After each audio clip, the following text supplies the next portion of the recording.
Driven to Win presents Frankenstein by Mary Shelley, chapters 11 and 12.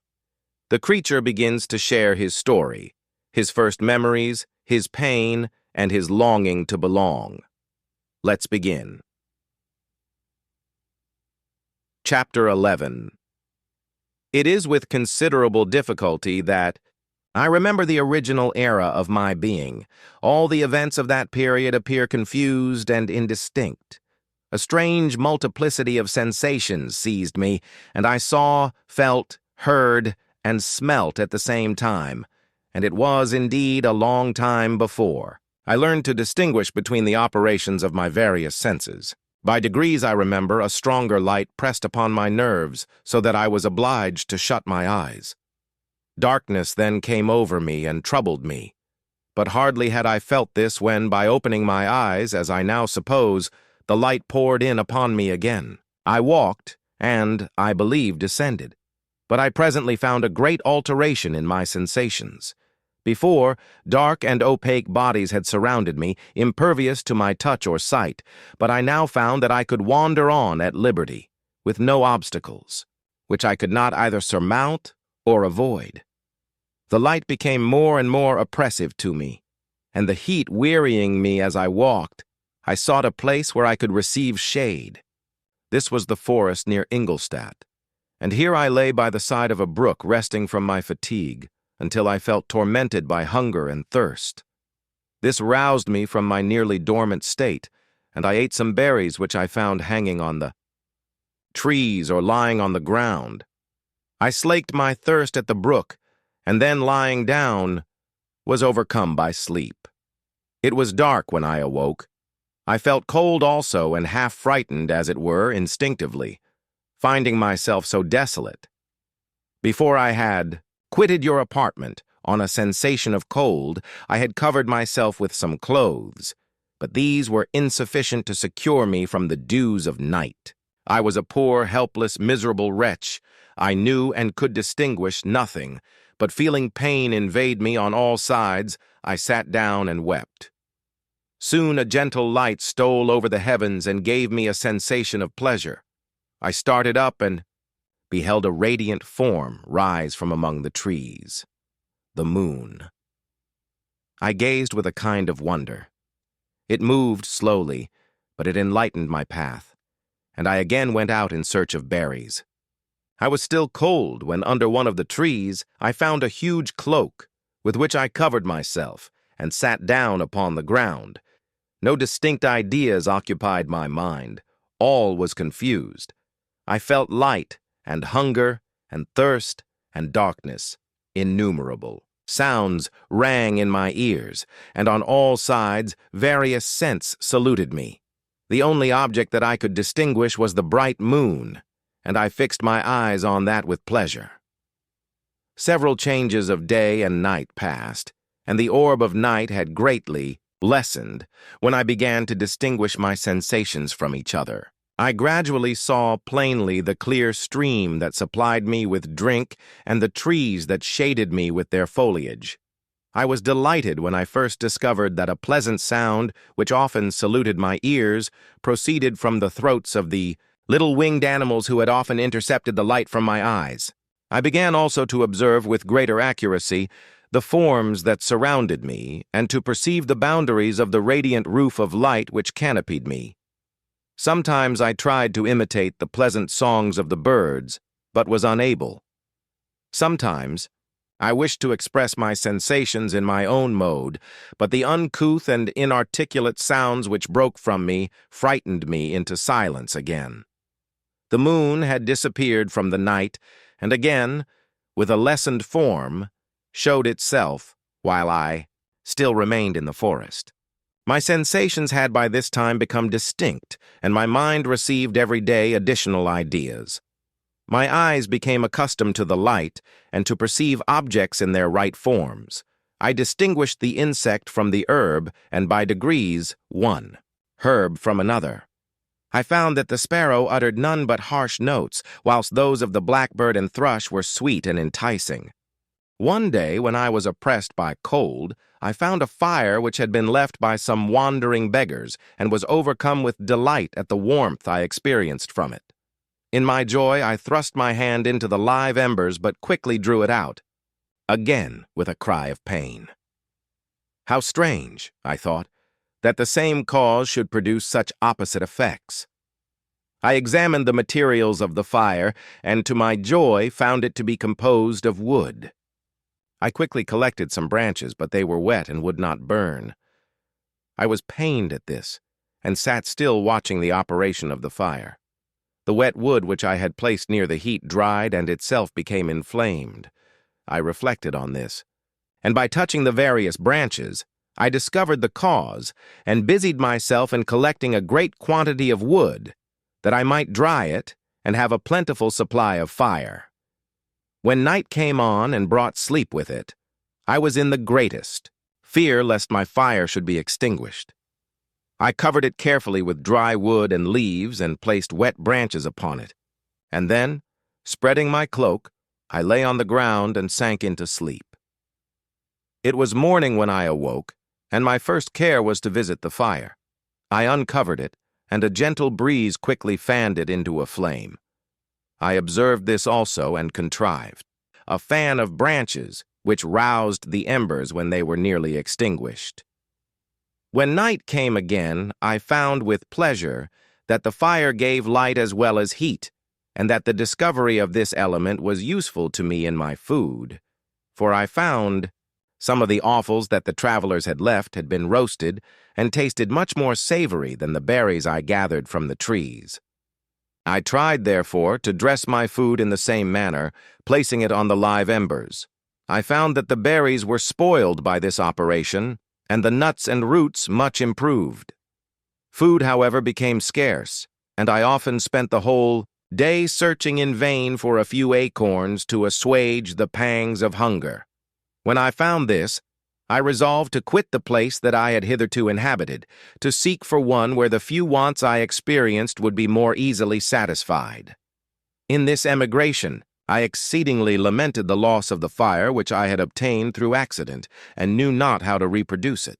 I gave several hours to the serious consideration of this difficulty, but I was obliged to relinquish all attempt to supply it, and wrapping myself up in my cloak, I struck across the wood towards the setting sun.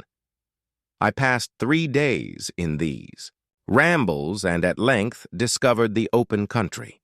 A great fall of snow had taken place the night before, and the fields were of one uniform white.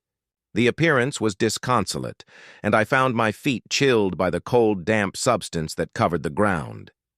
It was about 7 in the morning, and I longed to obtain food and shelter. At length I perceived a small hut on a rising ground, which had doubtless been built for the convenience of some shepherd. This was a new sight to me, and I examined the structure with great curiosity. Finding the door open, I entered. An old man sat in it near a fire over which he was preparing his breakfast. He turned on hearing a noise, and perceiving me, shrieked loudly, and quitting the hut, ran across the fields with a speed of which his debilitated form hardly appeared capable. His appearance, different from any I had ever before seen, and his flight somewhat surprised me. But I was enchanted by the appearance of the hut. Here the snow and rain could not penetrate.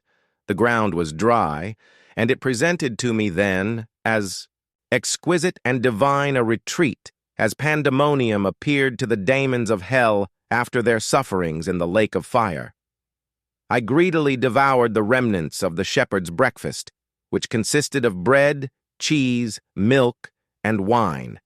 The latter, however, I did not like. Then, overcome by fatigue, I lay down among some straw and fell asleep. It was noon when I awoke, and allured by the warmth of the sun which shone brightly on the white ground, I determined to recommence my travels, and depositing the remains of the peasant's breakfast in a wallet I found, I proceeded across the fields for several hours until at sunset I arrived at a village. How miraculous did this appear! The huts, the neater cottages, and stately houses engaged my admiration by turns. The vegetables in the gardens, The milk and cheese that I saw placed at the windows of some of the cottages allured my appetite. One of the best of these I entered. But I had hardly placed my foot within the door before the children shrieked, and one of the women fainted. The whole village was roused. Some fled, some attacked me, until, grievously bruised by stones and many other kinds of missile weapons, I escaped to the open country and fearfully took refuge in a low hovel, quite bare, and making a wretched appearance after the palaces I had beheld in the village. This hovel, however, joined a cottage of a neat and pleasant appearance, but after my late, dearly bought experience I dared not enter it. My place of refuge was constructed of wood, but so low that I could with difficulty sit upright in it. No, wood, however, was placed on the earth which formed the floor, but it was dry, and although the wind entered it by innumerable chinks, I found it an agreeable asylum from the snow and rain. Here, then, I retreated, and lay down happy to have found a shelter, however miserable, from the inclemency of the season, and still more from the barbarity of man. As soon as morning dawned, I crept from my kennel, that I might view the adjacent cottage and discover if I could remain in the habitation I had found. It was situated against the back of the cottage and surrounded on the sides, which were exposed, by a pigsty and a clear pool of water. One part was open, and by that I had crept in. But now I covered every crevice by which I might be perceived with stones and wood, yet in such a manner that I might move them on occasion to pass out. All the light I enjoyed came through the sty, and that was sufficient for me. Having thus arranged my dwelling and carpeted it with clean straw, I retired, for I saw the figure of a man at a distance, and I remembered too well my treatment the night before to trust myself in his power. I had first, however, provided for my sustenance for that day by a loaf of coarse bread, which I purloined, and a cup with which I could drink more conveniently than from my hand of the pure water which flowed by my retreat. The floor was a little raised, so that it was kept perfectly dry, and by its vicinity to the chimney of the cottage, it was tolerably warm. Being thus provided, I resolved to reside in this hovel until something should occur which might alter my determination. It was indeed a paradise compared to the bleak forest, my former residence, the rain-dropping branches and dank earth. I ate my breakfast with pleasure, and was about to remove a plank to procure myself a little water, when I heard a step, and looking through a small chink, I beheld a young creature with a pail on her head passing before my hovel. The girl was young and of gentle demeanor, unlike what I have since found cottagers and farmhouse servants to be. Yet she was meanly dressed, a coarse blue petticoat and a linen jacket being her only garb. Her fair hair was plaited but not adorned. She looked patient yet sad. I lost sight of her, and in about a quarter of an hour she returned bearing the pail, which was now partly filled with milk.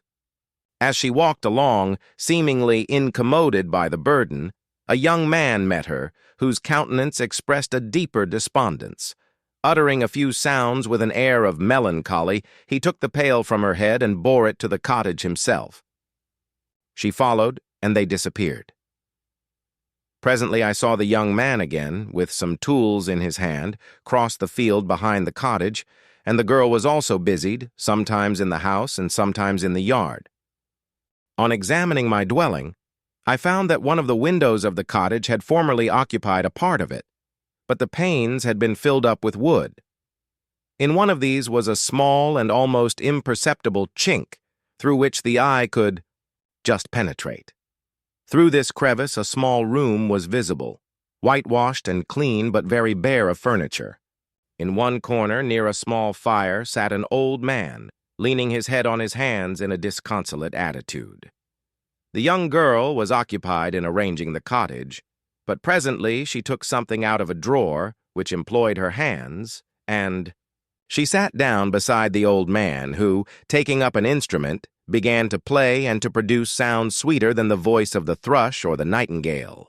It was a lovely sight, even to me, poor wretch who had never beheld aught beautiful before. The silver hair and benevolent countenance of the aged cottager won my reverence, while the gentle manners of the girl enticed my love.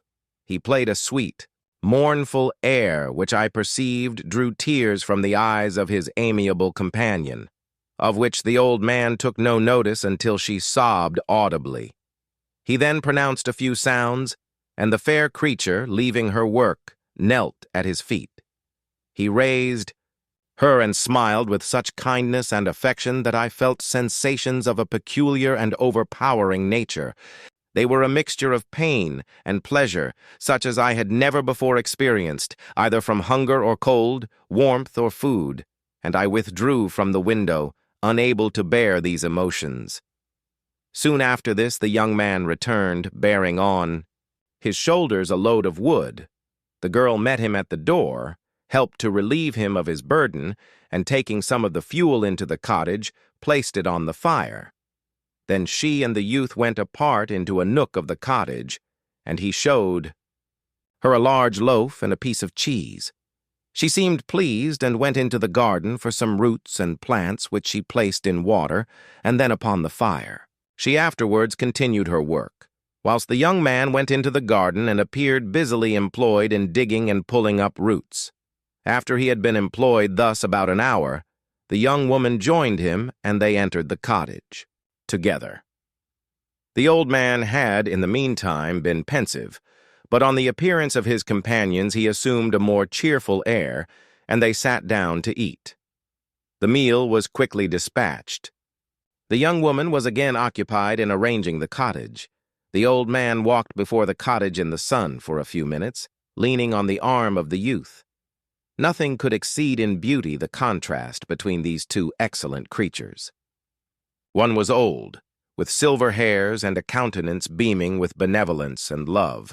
The younger was slight and graceful in his figure, and his features were molded with the finest symmetry, yet his eyes and attitude expressed the utmost sadness and despondency.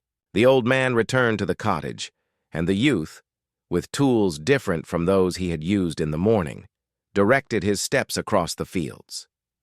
Night quickly shut in, but to my extreme wonder, I found that the cottagers had a means of prolonging light by the use of tapers, and was delighted to find that the setting of the sun did not put an end to the pleasure I experienced in watching my human neighbors. In the evening, the young girl and her companion were employed in various occupations which I did not understand, and the old man again took up the instrument which produced the divine sounds that had enchanted me in the morning. So soon as he had finished, the youth began, not to play, but to utter sounds that were monotonous, and neither resembling the harmony of the old man's instrument nor the songs of the birds. I since found that he read aloud, but at that time I knew nothing of the science of words or letters. The family, after having been thus occupied for a short time, extinguished their lights and retired, as I conjectured, to rest. Chapter 12. I lay on my straw, but I could not sleep. I thought of the occurrences of the day. What chiefly struck me was the gentle manners of these people, and I longed to join them, but dared not. I remembered too well the treatment I had suffered the night before from the barbarous villagers, and resolved, whatever course of conduct I might hereafter think it right to pursue, that for the present I would remain quietly in my hovel, watching and endeavoring to discover the motives which influenced their actions. The cottagers arose the next morning before the sun. The young woman arranged the cottage and prepared the food, and the youth departed after the first meal. This day was passed in the same routine as that which preceded it.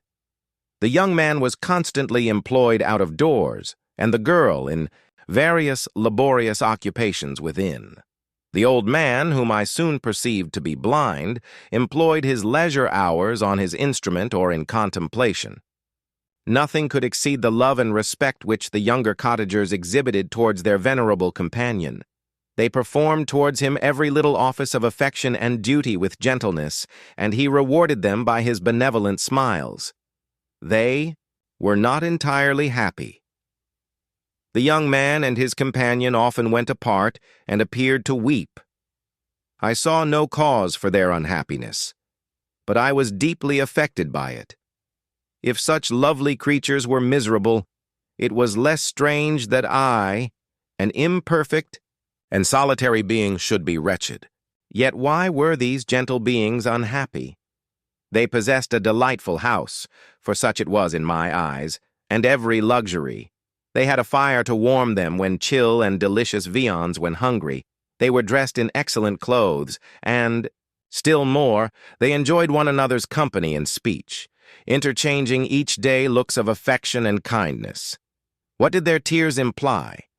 Did they really express pain? I was at first unable to solve these questions, but perpetual attention and time explained to me many appearances which were at first enigmatic. A considerable period elapsed before I discovered one of the causes of the uneasiness of this amiable family. It was poverty, and they suffered that evil in a very distressing degree. Their nourishment consisted entirely of the vegetables of their garden and the milk of one cow, which gave very little during the winter, when its masters could scarcely procure food to support it. They often, I believe, suffered the pangs of hunger very poignantly, especially the two younger cottagers, for several times they placed food before the old man when they reserved none for themselves. This trait of kindness moved me sensibly. I had been accustomed, during the night, to steal a part of their store for my own consumption, but when I found that in doing this I inflicted pain on the cottagers, I abstained and satisfied myself with berries, nuts, and roots which I gathered from a neighboring wood. I discovered also another means through which I was enabled to assist their labors. I found that the youth spent a great part of each day in collecting wood for the family fire, and during the night I often took his tools, the use of which I quickly discovered, and brought home firing sufficient for the consumption of several days. I remember the first time that I did this, the young woman, when she opened the door in the morning, appeared greatly astonished on seeing a great pile of wood on the outside. She uttered some words in a loud voice, and the youth joined her, who also expressed surprise.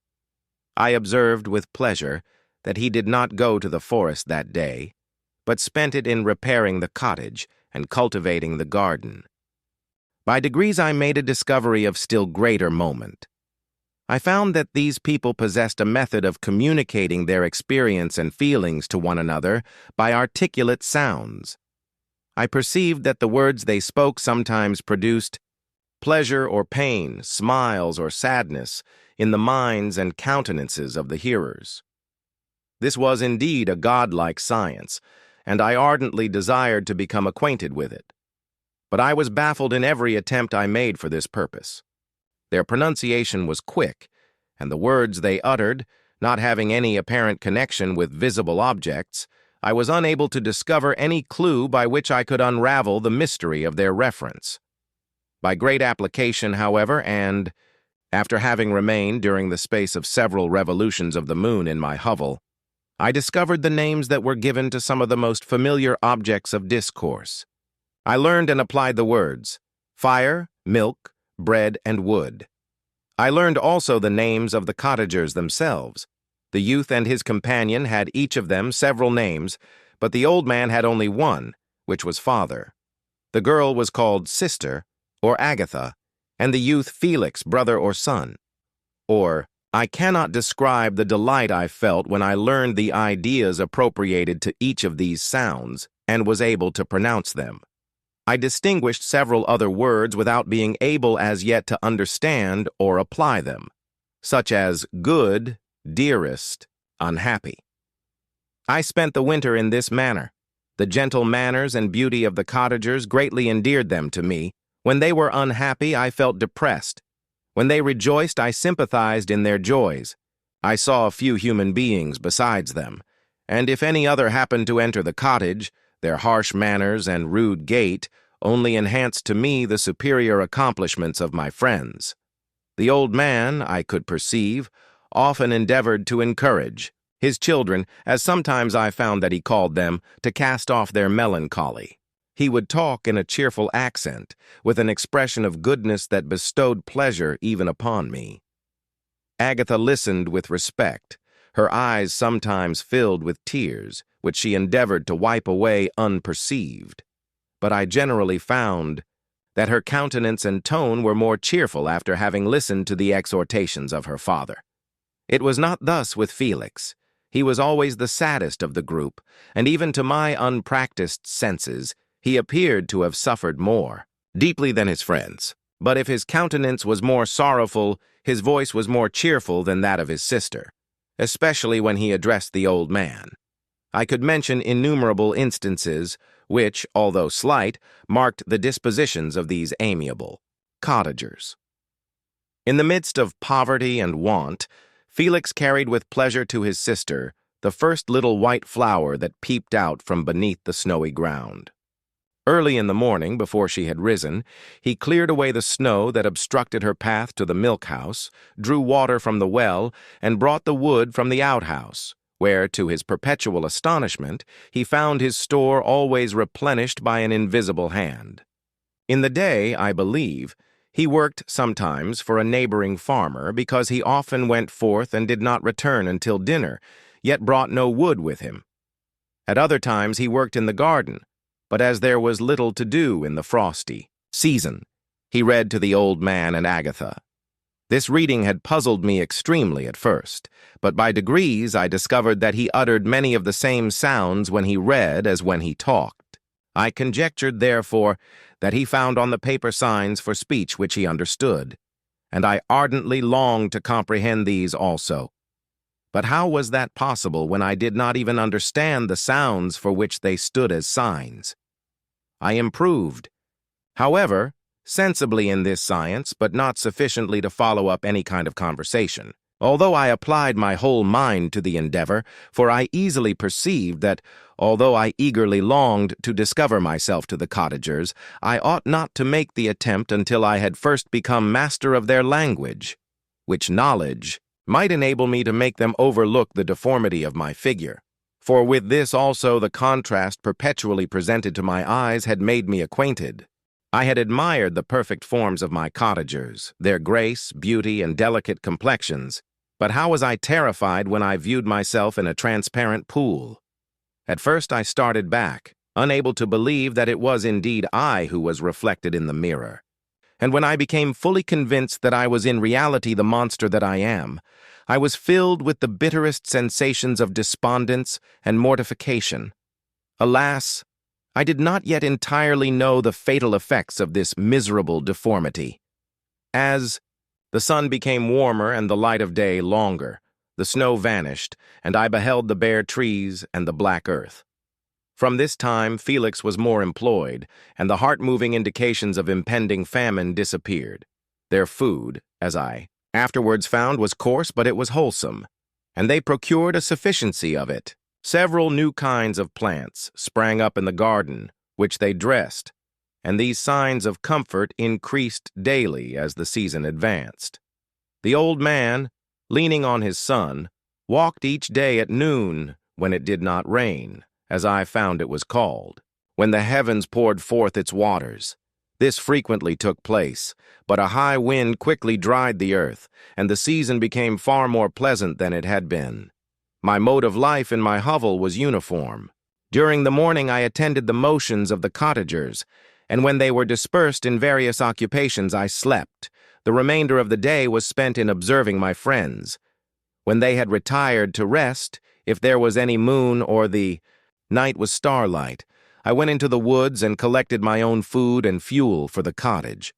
When I returned, as often as it was necessary, I cleared their path from the snow and performed those offices that I had seen done by Felix.